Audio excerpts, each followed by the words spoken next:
आज हम लोग इस चैप्टर में एल्कीन के बारे में पढ़ेंगे। सर हम पढ़ेंगे एल्कीन। तो सबसे पहले जो छोटे छोटे पॉइंट उसको देख लें। एल्केन एन प्लस इन जुड़ता है जब, यानी एन में जब इन जुड़ेगा तो क्या बनेगा, एल्कीन बनेगा। तो एल्केन वही जो है इसका स्पेलिंग लिखा गया है। अब एल्केन से संबंधित आईपीएससी पद्धति का नाम हम लोग जानेंगे। ठीक है, अगर आपके सामने ऐसे दे दे, इस तरह लिखा हुआ है CH2 double bond CH2, paper में ऐसे दे देगा, कर देगा, इसका आईपीएससी नेम बताइए। ठीक, तो इसका आईपीएससी नेम क्या होगा इसको देख लेते हैं। पहले देख लें कितने कार्बन है, कलम में लिखवाया था C1 C2 C3, फिर से लिख दे रहे हैं। C1 को क्या कहते हैं, मेथ कहते हैं। C2 क्या कहते हैं, एथ कहते हैं। C3 को क्या कहते हैं, प्रोप कहेंगे। C4 को क्या कहेंगे, ब्यूट कहेंगे। C5 को क्या कहेंगे, पेंट कहेंगे। बस इतने ही तक आ सकता है, या C6 तक बस आपका आएगा, इससे ज्यादा तो नहीं आएगा। ठीक है, ये हो गया। तो यहाँ पहले देखते हैं कार्बन कितने हैं। ठीक, तो इसमें पहले छोटी चीजें जान लें। पहले सबसे पहले हम क्या करते हैं एपीएससी में, जब डबल बॉन्ड वाली पोजीशन आती है उसमें क्या करते हैं, सबसे पहले हम कार्बनों की संख्या देखते हैं। किस संख्या देखते हैं, कार्बनों की संख्या देखते हैं। कितने कार्बन है, एक और दो, तो दो कार्बन क्या कहते हैं, एथ कहते हैं। तो क्या हो जाएगा, आप इसका क्या लिख देंगे, एथ लिख देंगे। क्या लिख देंगे आप इसका, एथ लिखेंगे। क्या लिखेंगे, एथ। ठीक, तो हमने इसको लिख दिया एथ। प्लस क्या है, डबल बॉन्ड, और डबल बॉन्ड कहते क्या है, यहाँ इन जुड़ा है ना, डबल बॉन्ड क्या कहते हैं, इन कहते हैं। डबल बॉन्ड क्या कहते हैं, इन। ठीक है, यहाँ समझ लीजिए, डबल बॉन्ड क्या कहते हैं, इन कहते हैं। तो यहाँ लिख दिया हमने इन। पहले कार्बन संख्या देखी गई, कार्बन संख्या कितनी थी, कार्बन की संख्या हम लोग पहले देखे। कार्बन की संख्या थी आपकी कितनी, दो थी, एक दो, दो क्या, दो कार्बन यानी C2। C2 क्या कहते हैं, एथ, तो पहले एथ लिख दिए। डबल बॉन्ड है, डबल बॉन्ड क्या पढ़ते हैं, इन पढ़ते हैं, बस इसको सीधे लिख दो ए। और ये जो ई है ना, ये जो ई देख रहे हो, इसको तुम लोग बड़ी मात्रा के रूप में ले जाओ। किस मात्रा में ले जाओ, बड़ी ई की मात्रा में। और यही ये ई इस मात्रा में चेंज होगा और यही आके थ पर जुड़ जाएगा, तो क्या बन जाएगा, एथीन बन जाएगा। क्या बन जाएगा, एथीन हो गया। अब इसी तरह से कार्बन जितनी संख्या बढ़ती जाए उसके तरह से बनाते जाएंगे।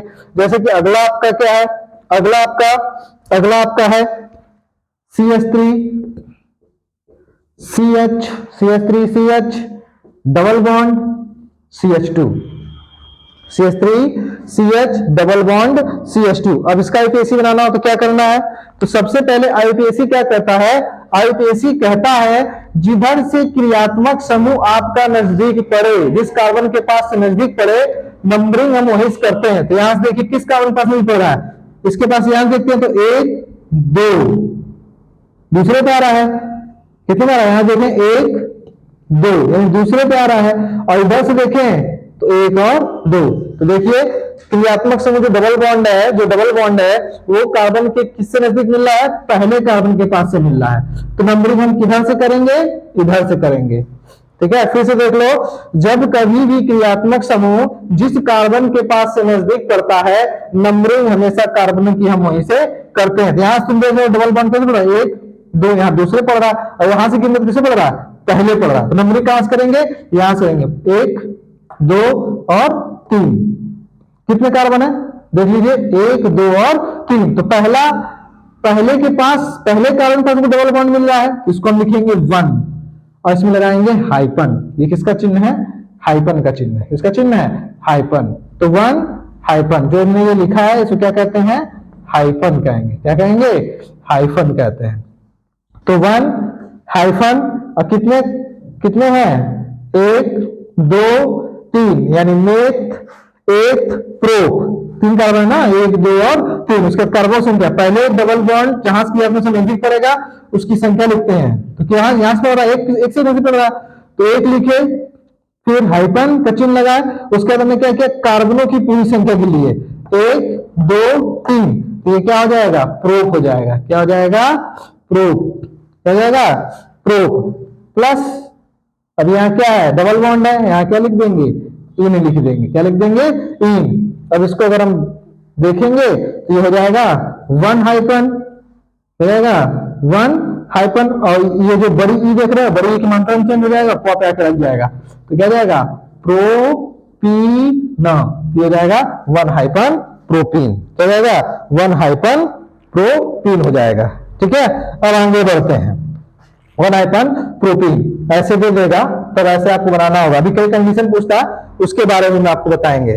बता दे रहे हैं इसको। अब आगे बढ़ते हैं, अगला कंडीशन देख लें। बस इतना याद रखिएगा, जब समान पड़ेगा तो कहीं से भी गिन सकते हैं, और जब जिस कार्बन के पास नजदीक पड़ेगा उससे हम गिनेंगे, उधर से हम काउंटिंग कार्बनों की करेंगे। जैसे कि हम देखते हैं, है CH3 है, CH2 है, ठीक, CH3 है, CH2 है, फिर CH है, फिर डबल बॉन्ड कितना है, CH2 है। ठीक है, CH3 है, CH2 है, CH है। अब इसका मान लो पेपर में आ गया और कह रहे इसका IUPAC नेम लिखो, तो कैसे लिखोगे, हमने बताया ना, सबसे पहले हम देखते हैं कि डबल बॉन्ड किस कार्बन के पास से लगा है, और जिस कार्बन के पास से नजदीक लगा रहेगा उधर से नंबरिंग करेंगे। तो आप इधर से देखिए, इधर से डबल बॉन्ड कितने पड़ रहा है, 1 2 3, लेकिन इस कार्बन के पास से कैसे पड़ रहा है, पहले पे ही पड़ रहा है। इस कार्बन के पास डबल बॉन्ड नजदीक मिल रहा है, नहीं, डबल बॉन्ड द्विबंध इस कार्बन के पास से क्या मिल रहा है, नजदीक मिल रहा है। नंबरिंग हम यही कर देंगे, 1 2 3 और 4। फिर से सुन लीजिए क्या कह रहा है, जब ऐसी श्रृंखला मिल जाए तो पहले नियम कहता है कि हम देखेंगे क्रियात्मक समूह किस कार्बन के पास नजदीक मिल रहा है। तो हम देखते हैं, अगर इधर से गिनते तो 1 2 3 3 के पास आता, और इधर से गिनते तो कार्बन जो डबल बॉन्ड था इधर से पहले कार्बन के पास से नजदीक पड़ रहा है। तो नंबरिंग हम कहां से करेंगे, डबल बॉन्ड जिस कार्बन के पास से नजदीक मिलेगा वहां से नंबरिंग हमने किया, 1 2 3 और कितना हो गया, 4 हो गया। ठीक, अब इसके बाद पहले के पास मिल रहा है ना, यहां लिख दिया हमने 1, पहले कार्बन के पास मिल रहा है इसलिए 1 लिख दिया। पीछे बताया हमने, हाइपन चिन्ह हो गया। अब कितने कार्बन है, सुनो, 1 2 3 और 4। तो 4 क्या कहते हैं, C4 को यहां लिखा हुआ है ब्यूट, यहां है 1 2 3 और 4, तो C4 क्या कहते हैं, ब्यूट, यहां लिख देंगे हम ब्यूट। डबल बॉन्ड है, डबल बॉन्ड क्या लिखते हैं, मालूम है आपको, क्या लिखेंगे, इन। फिर यही बदल जाएगा बड़ी मात्रा में, तो 1 हाइपन क्या हो जाएगा, ब्यू, और ये किसी में बदल गया आपका, बड़ी मात्रा बदल गया, तो क्या हो गया, ब्यूटीन हो गया, यानी 1 हाइपन ब्यूटीन हो गया। अब आगे बढ़ते हैं, अब अगला बताते हैं आपको, जब दोनों तरफ समान मिल जाए तो नंबरिंग में क्या कर सकते हैं।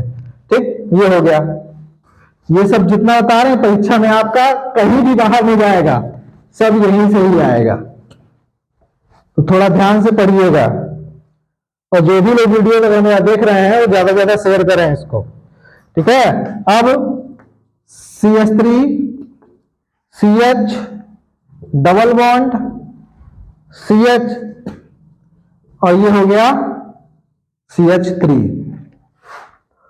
अब आप इसमें हमसे कहोगे कि सर जी यहाँ तो डबल बॉन्ड दोनों तरफ से भी पा रहा है, इधर से भी गिनोगे तो 1 और दूसरे कार्बन पास आ रहा है, इधर से गिनो तो 1 और दूसरे कार्बन पास डबल बॉन्ड आ रहा है, 1 हो गया ना। देखो यहां से गिन रहे तो 1 2 पे डबल बॉन्ड दूसरे कार्बन मिल जा रहा है, यहां से गिन रहा तो 1 और दूसरे मिल जा रहा है। तो इस कंडीशन में जहां पोजीशन बराबर हो, हम वहां पर कहीं से भी नंबरिंग कर सकते हैं, कहीं से भी नंबरिंग कर सकते हैं। तो यहां कर दें, मानो इमेज गिन लेते हैं, तो 1 2 3 और 4। ठीक है, 1 2 3 और 4। तो दूसरे कार्बन के पास मिल रहा है ना डबल बॉन्ड, किससे मिल रहा है, दूसरे कार्बन के पास डबल बॉन्ड मिल रहा है, तो पहले दूसरे कार्बन के पास मिल रहा है तो 2 लिख दो, 2 हाइफन। ठीक है, पूरे कार्बन संख्या गिन लो, मेथ 1 प्रो ब्यूट। ठीक, तो लिख लो ब्यूट, क्योंकि C4 है ना, C4 क्या कहते हैं, ब्यूट कहते हैं, प्लस डबल बॉन्ड है, डबल बॉन्ड क्या लिखोगे, इन लिख दोगे, तो 2 हाइपन क्या हो जाएगा, ब्यूटीन हो जाएगा। 2 हाइपन क्या हो जाएगा, ब्यूटीन हो जाएगा, इस तरह से हो गया। अब आगे बढ़ते हैं, ये तो मान लो इसे श्रृंखला बना के दे दे, ये हो जाएगा। अब कहीं इसका उल्टा कर दे कि श्रृंखला ना दे, ये श्रृंखला से बना के ना दे, ठीक, और कहीं ये कह दे, ऐसे श्रृंखला बना के ना दे, और कहीं ये कह दे कि 2 ब्यूटीन है, 2 ब्यूटीन नाम दे देगा, 2 ब्यूटेन नाम दे देगा और कह देगा कि इसका श्रृंखला बनाइए, इसका स्ट्रक्चर बनाइए। तब कैसे बनाओगे? 2 ब्यूटेन का स्ट्रक्चर बनाइए, तब कैसे बनाओगे? तो इसको देख लेते हैं कैसे बनेगा। पहला तरीका श्रृंखला दे देगा, ऐसे दे देगा पूरा श्रृंखला, तो जो पहले बताया उस तरह से पेपर पूछता है। और कभी कभी क्या कर देता है, आईपीएससी दे देगा, आईपीएससी नेम दे देगा। अगर आईपीएससी नेम दे देगा तो इस आईपीएससी नेम देने के बाद, आईपीएससी नेम दे देगा, देने के बाद कर देगा इसकी संरचना बनाइए या इसकी श्रृंखला बनाइए। ठीक है, तो कैसे बनेगा इसको भी जरा हम लोग देख लेते हैं। ठीक, अब देखते हैं। तो सबसे पहले हम इसका संविच्छेद कर देते हैं केमिस्ट्री के अनुसार से। 2n 2s उतार लो। यहां पे देखो, इस चीज को देखो, यहां देखो ब्यूट, इसको लिख लो ब्यूट। ये कौन सी मात्रा है? देख रहे हैं मात्रा ना, कौन सी मात्रा? बड़ी की मात्रा है। कौन सी मात्रा है? बड़ी की। तो प्लस लगा दो। अब ये मात्रा जो देख रहे हैं, ये जो मात्रा देख रहे हैं किसमें चेंज हो जाएगी? बड़ी ई में। तो यही आप, ये बड़ी चेंज हो गई, ई लिख दो और क्या लिख दो? ना लिख दो। हो गया। तो क्या हो गया? ब्यूट प्लस इन, ब्यूटीन हो गया। अब हमको इसमें क्या करना, श्रृंखला बनाने के लिए सबसे पहले हम इसमें ये देखते हैं, ध्यान सुनिएगा, सबसे पहले हम इसमें ये देखते हैं कि कार्बनों की संख्या कितनी है। तो कितनी कार्बन संख्या है? ब्यूट, ब्यूट है ना, इसको लिख लो C4। इन का मतलब क्या? Double bond. कौन सा बॉन्ड है? Double bond. 2 है, 2 पर है। तो सबसे पहले कह रहा है कि आप C4। तो ऐसी कंडीशन क्या करते हैं, सबसे पहले कार्बन की संख्या रखते हैं। कार्बन कितने? 4। तो थोड़ी थोड़ी दूरी पर 4 कार्बन हमने रख लिए, थोड़ी थोड़ी 4 कार्बन, 1 2 3 और 4। ठीक है, फिर अब ये 4 कार्बन जब रख लिए, देखो बच्चों को यहां बहुत दिक्कत होती है इसमें, जो संयोजकताएं होती है संयोजकता अनुसार नहीं रखते तो हाइड्रोजन की जो संख्या होती है ना वो गड़बड़ हो जाती है। इस बात को ध्यान रखिएगा। ठीक है, तो कार्बन की संयोजकता कितनी होती है? पिछले वीडियो में बताया था, जो लोग देखे उनको मालूम होगा, और जो लोग नहीं देखे पिछले वीडियो में जाकर देख लीजिएगा, बता दे रहे हैं। कार्बन संयोजकता कितनी होती है? 4 होती है। हम 4 इलेक्ट्रॉन ऐसे रख देते हैं, रख दिए। तो वही चीज जो ऐसे इलेक्ट्रॉन रखे गए हैं, प्रत्येक कार्बन के हम 4 इलेक्ट्रॉन यहां रख देंगे। ठीक है, तो रख देते हैं 1 2 3 4, 1 2 3 4, 1 2 3 4 रखने क्रम देखिएगा। फिर 1 2 3 और 4 हो गया, 4 हो गया।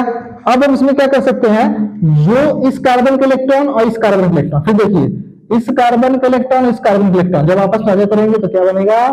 एक सिंगल बॉन्ड बनेगा। ठीक, फिर इस कार्बन का एक इलेक्ट्रॉन और इस कार्बन का इलेक्ट्रॉन आपस साझा करेंगे तो क्या बनेगा? एक सिंगल बॉन्ड। हो गया। फिर इस कार्बन का एक इलेक्ट्रॉन और इस कार्बन का इलेक्ट्रॉन आपस साझा करेगा तो क्या बनेगा? एक सिंगल बॉन्ड बनेगा।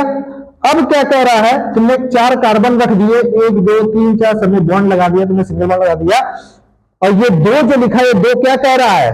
ये 2 कह रहा है कि इस श्रृंखला में, ये 2 क्या कह रहा है? कह रहा है इस श्रृंखला में जो डबल बॉन्ड है वो दूसरे कार्बन के पास है। किसके पास है? दूसरे कार्बन के पास है। ये 2 क्या कह रहा है? ये कह रहा है कि ये 2 क्या कह रहा है? कह रहा है कि ये जो डबल बॉन्ड है यानी जो द्विबंध है वो किस कार्बन के पास है? दूसरे कार्बन के पास है। ये 2 का मतलब क्या कि ये डबल बॉन्ड दूसरे कार्बन, 2 क्या दर्शा रहा है? 2 दर्शा रहा है कि ये डबल बॉन्ड किसके पास है? दूसरे कार्बन के पास है। ठीक, यानी यहां जो अंक देख रहे हो, इस 2 का अर्थ क्या है इसको हम बता दे रहे हैं, लिखकर यहां लिख दे रहे हैं। 2 का अर्थ 2 बताता है कि 2 बताता है कि 2 बताता है कि डबल बॉन्ड दूसरे कार्बन के पास, दूसरे कार्बन यानी दूसरे कार्बन के पास जुड़ा है। दूसरे कार्बन के पास जुड़ा है, यानी 2 बताता है कि 2 सही से बना दें, 2 बताता है कि डबल बॉन्ड, 2 बताता है कि डबल बॉन्ड दूसरे कार्बन के पास जुड़ा है। गिन लो यहां से दूसरा कार्बन, पहला दूसरा, यहीं गिन लो चाहे गिन लो, पहला दूसरा, तो यही है ना डबल बॉन्ड। तो ये इलेक्ट्रॉन और ये इलेक्ट्रॉन जब मिलेगा तो एक बॉन्ड का यानी एक सिंगल बॉन्ड निर्माण होगा। तो ऑलरेडी पहले से सिंगल बॉन्ड था और ये इलेक्ट्रॉन मिल गया, मिल गया। अब आगे बढ़ते हैं, बन गया। अब बाकी जो इलेक्ट्रॉन बच रहे हैं, ये और ये इलेक्ट्रॉन सब बच रहा है ना, ये बच रहा है, ये बच रहा है, ये बच रहा है, ये बच रहा है, ये बच रहा है। तो ये जितने बच रहे हैं किसके साथ, इन सभी इलेक्ट्रॉन के बचे हुए जो इलेक्ट्रॉन है उनके साथ कौन जुड़ जाएगा, हाइड्रोजन जुड़ जाएगा। आंख बंद करके सीधे हाइड्रोजन लिख देना है, देख लो बन जाएगा। अब यहां देखो, यहां बता दे रहे हैं हम आपको, इसी जगह बता दे रहे हैं कैसे होगा, इस बॉक्स में बंद करके बता दे रहे हैं। यहां कितने हैं, सी है ना, तो ये देख लो, ये जितने बचे हुए इलेक्ट्रॉन हैं, इन बचे हुए इलेक्ट्रॉनों, जितने बचे इलेक्ट्रॉन हैं, इस बचे हुए इलेक्ट्रॉनों के पास हाइड्रोजन आ जाएगा। कौन आ जाएगा, हाइड्रोजन। यानी कार्बन के जो बचे हुए इलेक्ट्रॉन होते हैं वो सब किसके साथ संतुष्ट हो रहे हैं, हाइड्रोजन के साथ। बस आंख बंद करके आपको हाइड्रोजन रख देना है। ये किसी जुड़ा इलेक्ट्रॉन नहीं जुड़ा है, तो बस इसको हाइड्रोजन के इलेक्ट्रॉन के साथ जोड़ देना है। ये किसी जुड़ा है, ये इलेक्ट्रॉन नहीं जुड़ा है, तो किसके साथ जोड़ दोगे, हाइड्रोजन के साथ जोड़ दोगे। ये किसी साथ जुड़ा है, किसी के साथ नहीं जुड़ा है, किसके साथ जुड़ेगा, हाइड्रोजन के साथ। ये भी बेचारा किसी के साथ नहीं जुड़ा है, किसके साथ जाएगा, हाइड्रोजन के साथ। ये भी इलेक्ट्रॉन नहीं जुड़ा है, किसके साथ जाएगा, हाइड्रोजन के साथ जाएगा। अब जरा बना लो स्ट्रक्चर, इसका स्ट्रक्चर बन चुका है। अब इसकी श्रृंखला रूप में रख लो। इस कार्बन के साथ कितने हाइड्रोजन है, 1 2 और 3, तो लिख दो CH3, सिंगल बॉन्ड CH, देख रहे हैं ना, C के साथ क्या H है, या लिख दो CH। अब कितने बॉन्ड है, 1 2, यानी डबल बॉन्ड है, लिख दो डबल बॉन्ड। फिर इस कार्बन के साथ CH, लिख लो CH। इसका क्या है, सिंगल बॉन्ड, फिर यहां लिख दो सिंगल बॉन्ड। फिर क्या है, कार्बन, फिर कार्बन। इसका मतलब कितना हाइड्रोजन है, 1 2 और 3, हो गया CH3। बन गया आपका स्ट्रक्चर। किसी को दिक्कत नहीं होनी चाहिए। ये आपको आज मैं बताया किसके बारे में, एल्कीन के बारे में बताया, ठीक है। किसी को भी दिक्कत होगा तो कमेंट्स में लिख के, जो भी आईपीएससी पद्धति नहीं आ रही होगी वो हमसे पूछ सकता है, ठीक है। बाकी जो बचा हुआ है कल इसी बारे में एक उदाहरण बता देंगे आपको। इसमें बस आपको आज इतना ही बताया जा रहा है। एक बार रिवीजन कर लीजिए, घर पे प्रैक्टिस कर लीजिएगा, जैसे बताए हैं वीडियो देख देख के करिएगा, सब हो जाएगा, ठीक है। और आप लोग चैनल को ज्यादा से ज्यादा शेयर करिए और लाइक करिए। और परीक्षा भी ज्यादा दिन नहीं रह गया है, जितना दिन इसके बाद हम आप लोगों को जैसे ही आईपीएससी खत्म होगा, तो आईपीएससी खत्म होने के बाद इसी चैप्टर में रिएक्शन है, तो इंपॉर्टेंट रिएक्शन बताएंगे। सिर्फ हम इंपॉर्टेंट ही लेकर चल रहे हैं जो परीक्षा में आने वाले हैं। और ये उम्मीद रखिए कि केमिस्ट्री में आपका कहीं बाहर नहीं जाएगा, जितना बताएंगे उतना ही परीक्षा में आएगा। बस इस वीडियो में इतना ही।